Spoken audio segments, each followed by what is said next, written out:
Hey everybody, welcome back to JT channel, and I know I don't seem like my normal chipper self right now, and that's mainly because, as the title of the video will suggest, I just got done watching the Mr. McMahon documentary on Netflix, and I am very emotional, very kind of all over the place, and I wanted to give you like my instant reaction, just like I try to do as often as I can on this channel when I watch something that's so big or important, such as this, such as like big movies or whatever. This is my first reaction to something like this, and I feel it's important because you guys know how important wrestling is to me.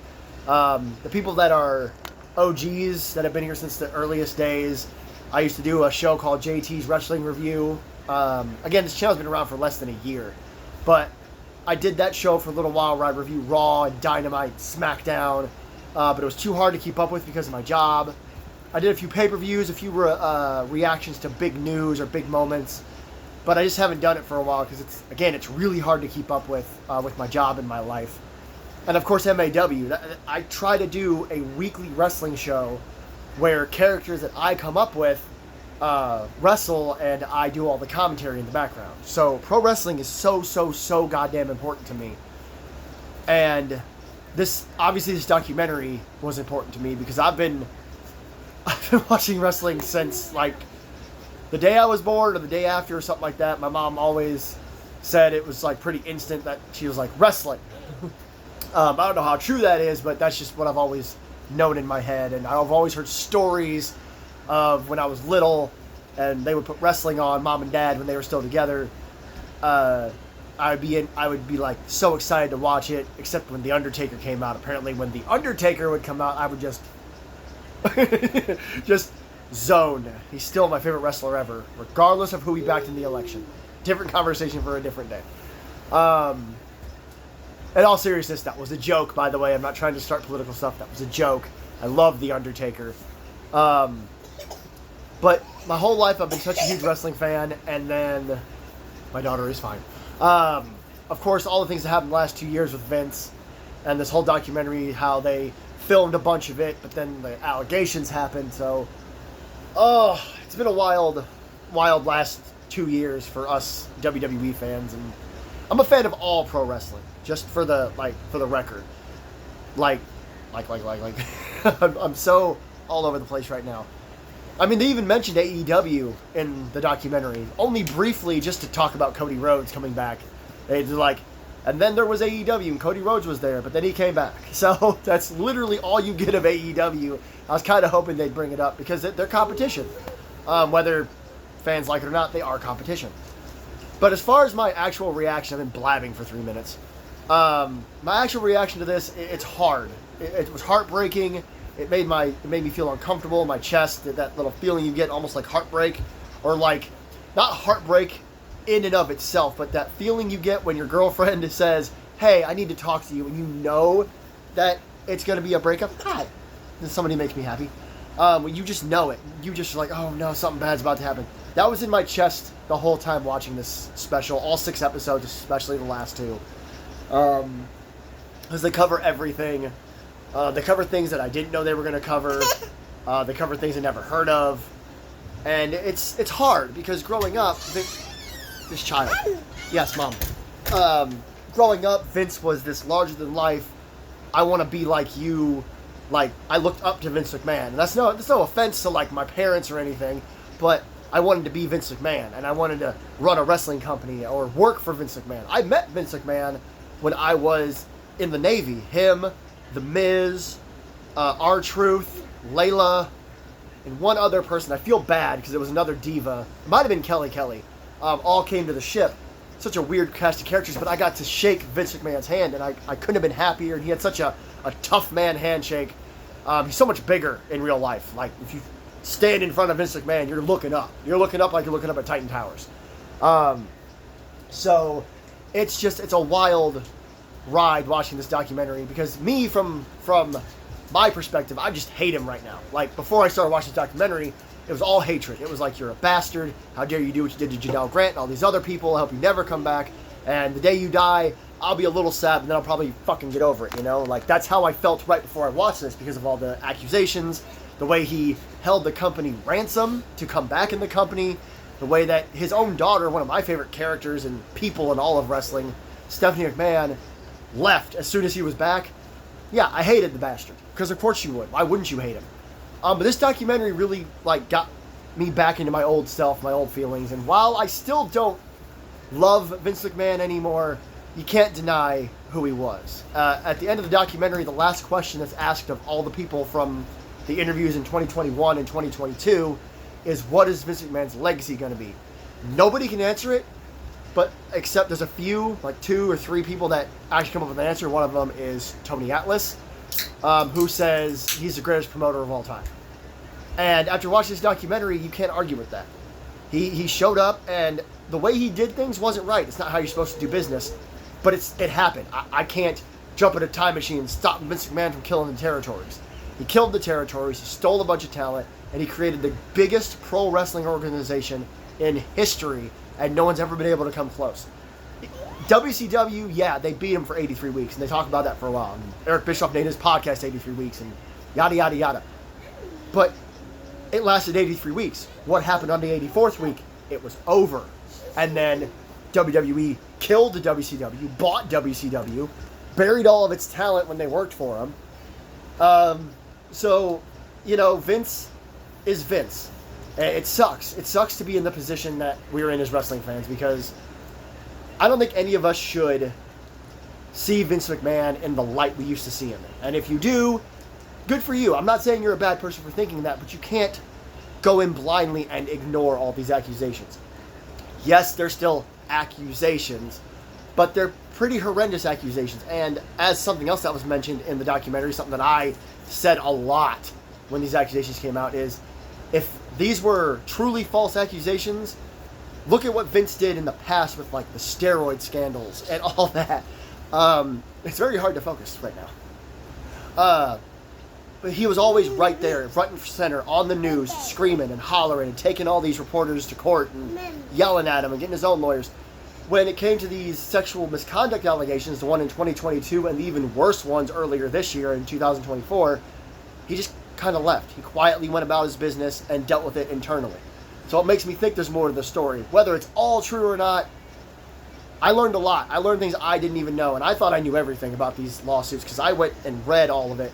But I probably didn't read all of it.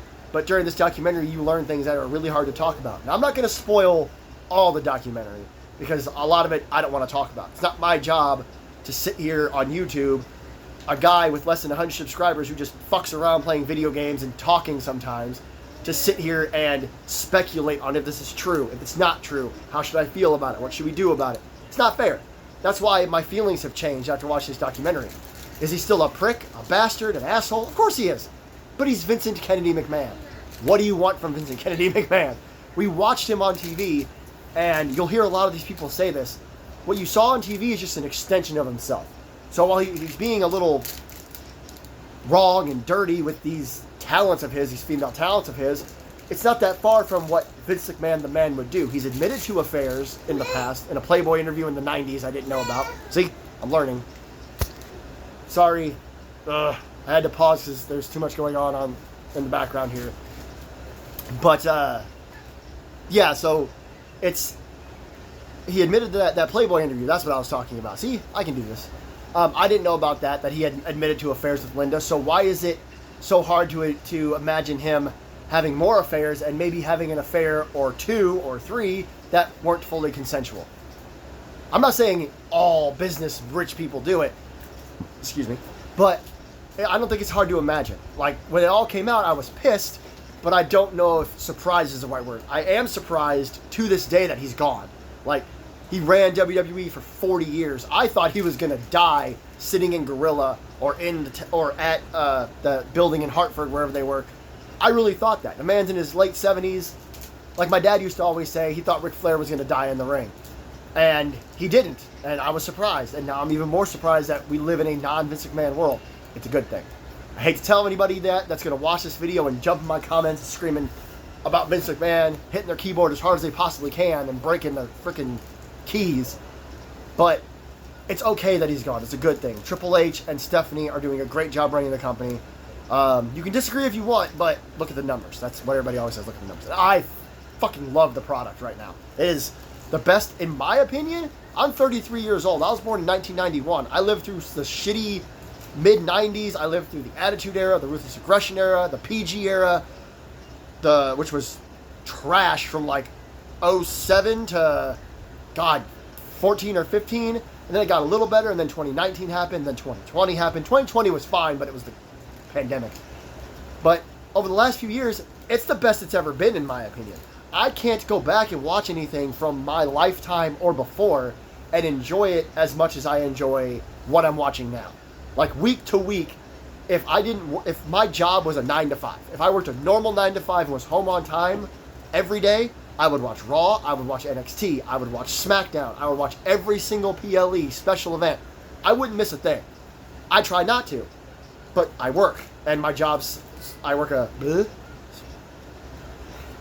way, way too emotional right now. Because I work in a moving company, I never know how long my days are going to be. And if I get home 30 minutes before wrestling starts, I don't want to put on wrestling because I want to spend time with my wife. I want to spend time with my daughter, my pets, my family, my in-laws. I don't want to be like, cool, 30 minutes of daughter time, shut up and let me watch wrestling. I'm not like that. So it's more of a, hey, can I put on Raw? Can I put on SmackDown if I have the time? Pro wrestling is just, it's so good right now. And that's where people are going to get mad at me. It's like, well, that's because of Vince.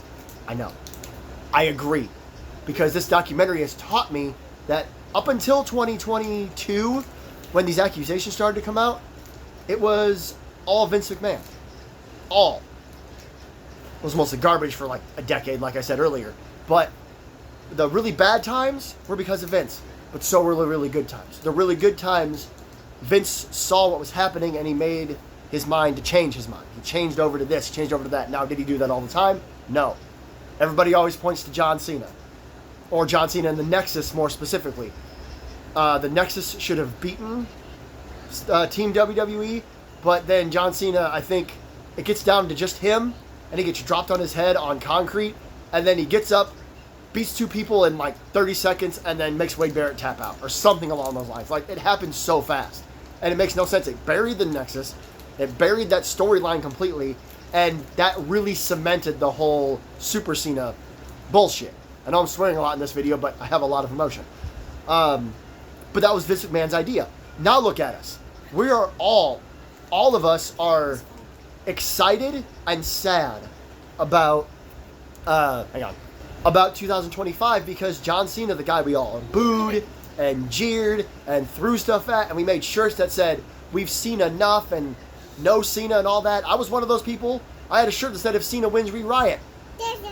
All of us are bittersweet about 2025 because it's his last run. And not WrestleMania, the whole year. I, for one, cannot wait to see all the stuff John Cena does for his last year of pro wrestling. But John Cena was brought in, trusted, and put to the main event level, the level that he is, by Vince McMahon. Now, Stephanie's the one that heard him rap and saved his career, but that's another video for another time. I know I'm going off on different tangents, but they all come back to the same thing. They all come back to Vincent Kennedy McMahon. So, I guess my reaction to the whole thing, I know, you're all like, this is like the fourth time you've said your reaction. But it's bittersweet. That's the best word. I used it just a minute ago.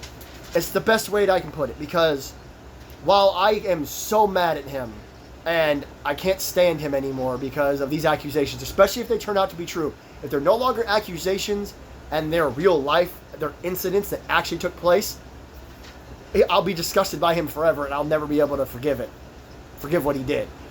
Well, no, some guy from 33-year-old from Tennessee can't forgive Vince McMahon. Who cares? And you're right.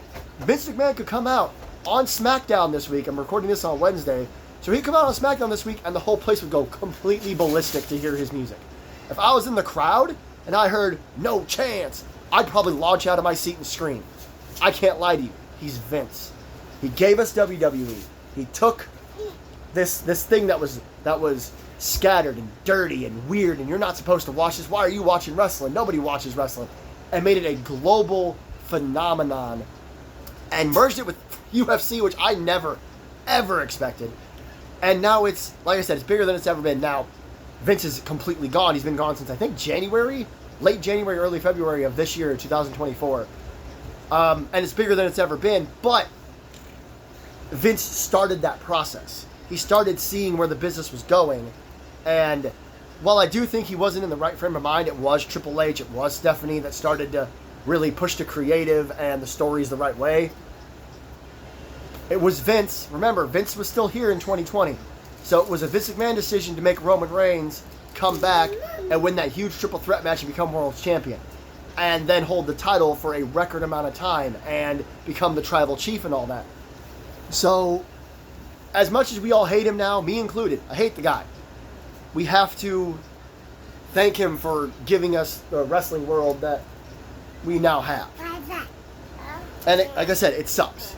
It sucks being right in the middle. I'm not right in the middle. I'm more on the hate side. Like, I couldn't care less about Vince McMahon anymore. The only time I ever want to see him again is, like, maybe when he gets inducted into the Hall of Fame, because that's going to happen. They're going to wait until this stuff is hopefully boils over.